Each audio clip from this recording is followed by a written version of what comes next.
all the institutions in government are now dysfunctional. Anong gawin natin?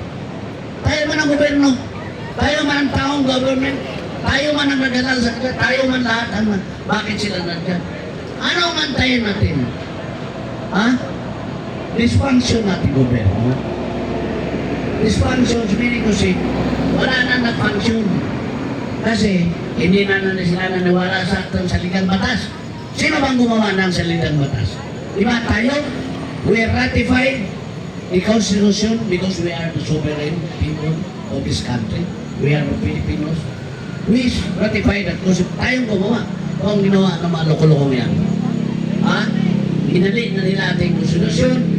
This is no longer rule of law, but rule of men. At sino yun? Sa pamumuno ni Bangag BBM. So bakit ipatagal ba natin sa mga? Ha? Magsalita, utal-utal na nga eh. Matagal kung anong short na salita. Nakakaya na, sobra na. So sana mga Pilipino, kung mapaalis natin ang ama, bakit hindi natin mapaalis ang ama? Ama! Bakit? Destiny naman nila yan eh.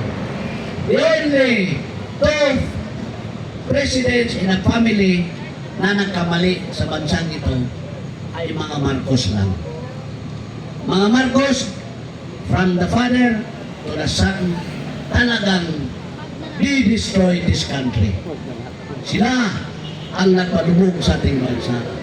So sana, kung mapalis natin si mga Noble Marcos ever and ever again in this country, then we will have to start over and over again.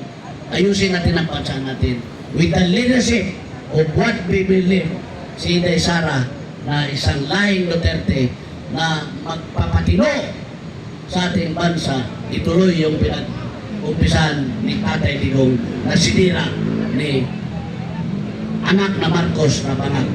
So yun lang ang ibigay ko sa iyo. Sunod mo lang sino magsalita, ikaw na naman. Yes. Sino po ang gustong magsalita? Salamat po. Pumunta rito.